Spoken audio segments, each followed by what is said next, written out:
আজকের ভিডিওতে রায়মার্টিন প্রশ্নবিচিত্রা 2023-এর সপ্তম শ্রেণী পরিবেশ বিজ্ঞান বিষয়ে দ্বিতীয় পর্যায়ক্রমিক মূল্যায়নের যে 4 নম্বর বিদ্যালয়টি রয়েছে ব্যারাকপুর গভর্নমেন্ট হাই স্কুল, এই বিদ্যালয়ের সমস্ত প্রশ্নের উত্তরগুলি করবো। তার আগে তোমরা কেউ যদি আমার চ্যানেলে নতুন হয়ে থাকো তাহলে চ্যানেলটাকে সাবস্ক্রাইব করে নেবে। একে দেখেছে সঠিক উত্তরটি নির্বাচন করে সম্পূর্ণ বাক্যে উত্তর দাও। এক হচ্ছে একটি সমসত্ব মাধ্যম হলো, এটি উত্তর হবে কাঁচ। দুই দিকে হচ্ছে সূচিছিদ্র ক্যামেরার ছিদ্র বড় হলে প্রতিকৃতি অস্পষ্ট হবে। তিনে দিকে হচ্ছে আবিষ্ট চুম্বক হয় ক্ষণস্থায়ী। চার দিকে হচ্ছে টর্চের সেলকে বলা হয় প্রাইমারি সেল। পাঁচে দিকে হচ্ছে উন্নতশীল দেশগুলি প্রচলিত শক্তি ব্যবহারে শতকরা কত পরিমাণ, এটা এর উত্তরটি এখন জানা যায়নি, তোমরা কিছু জেনে থাকলে অবশ্যই কমেন্ট করবে। ছয় দিকে হচ্ছে নিষেকের পর ডিম্বক যে অংশে পরিণত হয় তা হলো বীজ।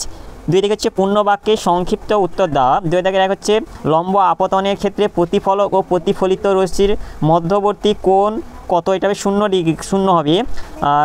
দুই দিকে দুইটি হচ্ছে শূন্যস্থান পূরণ করো। যে তাপমাত্রায় কোনো চুম্বকের চৌম্বকত্ব চিরতরে নষ্ট হয় সেই তাপমাত্রাকে 20 বিন্দু বলে। তিনে দেখে হচ্ছে নাইট্রোম তারের উপাদানগুলি কী কী, নিকেল, ক্রোমিয়াম, লোহা। চারে দেখে হচ্ছে একটি জৈব শক্তি উদাহরণ দাও, গোবর গ্যাস হবে। পাঁচে দেখে আমি পাতার একটি বিশেষ গঠন, আমি পাতাকে কাণ্ডের পর্বের সঙ্গে যুক্ত রাখি, এটা হবে কক্ষ হবে, আমি হবে এটা কক্ষ।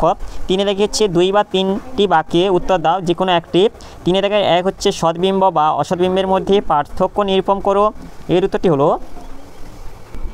আচ্ছা এখানে সদ্বিম্ব ও অসদ্বিম্বের পার্থক্য। বিষয় হচ্ছে সৃষ্টির কারণ, আলোক রশ্মিগুচ্ছ প্রতিফলিত বা প্রতিষ্ঠিত হয়ে প্রকৃতই কোনো বিন্দুতে মিলিত হয়। আলোক রশ্মিগুচ্ছ প্রতিফলিত বা প্রতিষ্ঠিত হয়ে দ্বিতীয় কোনো বিন্দু থেকে অপসৃত হচ্ছে বলে মনে হয়।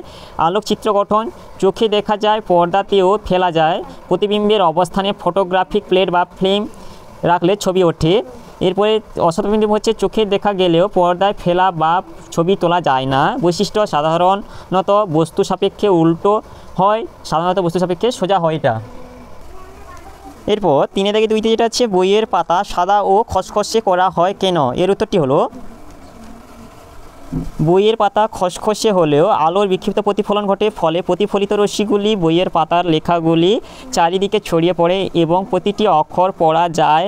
বইয়ের পাতা সাদা হলেও সমস্ত আলোটাই প্রতিফলিত হয়, কোন অংশে আলো শোষণ হয় না, তার জন্য বইয়ের পাতা সাদা ও খসখসে হয়। এরপরে চারিদিকে আছে নিম্নলিখিত প্রশ্নগুলির সংক্ষিপ্ত উত্তর দাও, বিকল্প প্রশ্ন লক্ষণীয়। চারিদিকে এক হচ্ছে চৌম্বক আবেশ কি, চৌম্বক আবেশের 2টি প্রধান বৈশিষ্ট্য উল্লেখ করো, এর উত্তরটি হলো চৌম্বক আবেশ কোনো চৌম্বক পদার্থকে একটি শক্তিশালী চুম্বকের কোনো মেরুর কাছে রেখে বা মেরুটিকে সামান্য স্পর্শ করালে চৌম্বক পদার্থটি সাময়িকভাবে চুম্বকে পরিণত হয়, এই ঘটনাকে বলা হয় চৌম্বক আবেশ। চৌম্বক আবেশের বৈশিষ্ট্যগুলি হলো, এক হচ্ছে চৌম্বক ক্ষেত্রের মধ্যে চৌম্বক পদার্থ রাখলে সেই চৌম্বক পদার্থ চৌম্বক আবেশ ঘটে।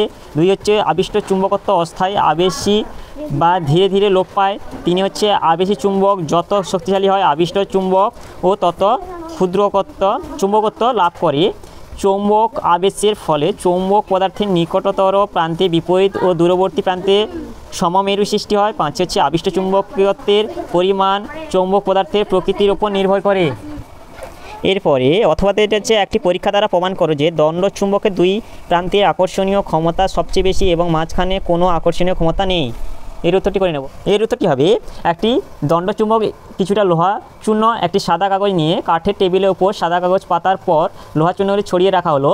এবার চুম্বকটি সারা গায়ে লোহা চূর্ণগুলি মাখানো হলো, তারপর ভালোভাবে পর্যবেক্ষণ করলে দেখা যাবে যে লোহা চূর্ণগুলি চুম্বকের সব জায়গায় সমানভাবে আটকাচ্ছে না, চুম্বকের 2 প্রান্তে লোহা চূর্ণ সবচেয়ে বেশি আটকেছে। দণ্ডচুম্বকের মাঝখানে লোহা চূর্ণ সবচেয়ে কম আটকেছে। চুম্বকের আকর্ষণ ক্ষমতা চুম্বক দুটির 2 প্রান্তে সবচেয়ে বেশি বলে আমার মনে হয় এবং চুম্বকের মাঝে আকর্ষণ ক্ষমতা সবচেয়ে কম বলে আমার মনে হয়, এই পরীক্ষা দ্বারা এটা প্রমাণিত হবে।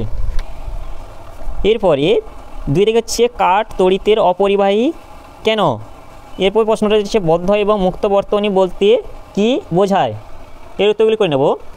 কাঠ তড়িতে অপরিবাহী কারণ কাঠে কোনো তড়িৎ প্রবাহী সেল থাকে না, এই জন্য কাঠের মাধ্যমে কোনো তড়িৎ প্রবাহিত হতে পারে না, এই জন্য কাঠ হচ্ছে তড়িতের অপরিবাহী। আর মুক্ত বর্তনী হচ্ছে তড়িৎ বর্তনী কোনো অংশ ছেদযুক্ত বা বিচ্ছিন্ন থাকলে সেই বর্তনীকে মুক্ত বর্তনী বলা হয়। এই বর্তনী কোনো অবস্থাতেই তড়িৎ প্রবাহ হয় না। যেটা এরপর যেটা হচ্ছে বদ্ধ বর্তনী সর্বত্র ছেদহীন বা বাধা মুক্ত হলে সেই বর্তনীকে বদ্ধ বা সংহত বর্তনী বলা হয় বর্তনী বদ্ধ অবস্থায় থাকলে তবেই তার মধ্যে দিয়ে তড়িৎ প্রবাহ সম্ভব। এরপরে 3 দিকে হচ্ছে সৌরশক্তি ব্যবহারের সুবিধা ও অসুবিধাগুলি লেখো। সৌরশক্তি ব্যবহারের সুবিধা অসুবিধা হলো, প্রথমে সুবিধা। সৌরশক্তি ব্যবহারের সুবিধাগুলি হলো এটি নবীকরণযোগ্য, দূষণহীন এবং এই শক্তি উৎপাদন ব্যবস্থার রক্ষণাবেক্ষণে খরচ অতি সামান্য। 2 হচ্ছে সৌরশক্তি আবদ্ধকারী উপকরণ বা ব্যবস্থাগুলি ছোট জায়গাতেও বসানো যায়। অসুবিধা হচ্ছে সৌরশক্তি ব্যবহারের প্রধান অসুবিধাগুলি হলো, একই হচ্ছে ভূপৃষ্ঠে আপতিত সূর্য আলোকের পরিমাণ ধ্রুবক নয়, সংশ্লিষ্ট জায়গার অবস্থান, দিনের সময়, বছরের সময়, আবহাওয়ার অবস্থা ইত্যাদি বিষয়ের উপর আপতিত সৌরশক্তির পরিমাণ প্রত্যক্ষভাবে নির্ভরশীল। 2 হচ্ছে একটি নির্দিষ্ট স্থানে নির্দিষ্ট মুহূর্তে লভ্য সৌরশক্তি পরিমাণ যথেষ্ট না হলে কার্যকরী হারে সৌরশক্তি সংগ্রহের জন্য বড় এলাকা বা পৃষ্ঠতলের প্রয়োজন হয়ে থাকে, যা সবসময় পাওয়া সম্ভব নয়। এরপর 4 দিকে আছে ব্যাপন ও অভিশমনের যে কোনো একটি পার্থক্য উল্লেখ করো। সমুদ্রের মাছকে পুকুরে চাষ করা সম্ভব নয় কেন? এর উত্তরগুলি করে নেব। ব্যাপন ও অভিশমনের মধ্যে পার্থক্য, এখানে সঞ্চালিত অণুর প্রকৃতি কঠিন, তরল বা গ্যাসীয়, কেবলমাত্র দ্রবণ। এরপর হচ্ছে পর্দার উপস্থিতি আবশ্যক নয়, অর্ধবেদ্য পর্দার উপস্থিতি আবশ্যক। এরপরে সমুদ্রের জলে একটি অস্তিযুক্ত মাছকে পুকুরের জলে রাখলে মাছটির দেহ অস্বাভাবিক ফুলে যাবে এবং মাছটি মারা যাবে। পরিবর্তনের কারণ হলো সমুদ্রের জলে অস্তিযুক্ত মাছের দেহ তরলে ঘনত্ব পুকুরের জলে ঘনত্বের তুলনায় বেশি, ফলে বাইরের পরিবেশ থেকে জল অন্ত অভিশমন প্রক্রিয়ায় মাছের দেহে প্রবেশ করবে এবং মাছের দেহ ফুলে যাবে। এই জন্য সমুদ্রের মাছকে পুকুরে চাষ করা সম্ভব নয়। তাহলে আজকে ভিডিওতে আমরা সপ্তম শ্রেণী পরিবেশ বিজ্ঞান বিষয়ে 4 দাগে যেটা ব্যারাকপুর গভর্নমেন্ট হাই স্কুল এই বিদ্যালয়ের সমস্ত প্রশ্ন উত্তরগুলি করলাম। আর আমার ভিডিওটি ভালো লাগলে অবশ্যই চ্যানেলটাকে সাবস্ক্রাইব করে নেবে এবং ভিডিওটাকে লাইক, কমেন্ট ও শেয়ার করতে ভুলবে না।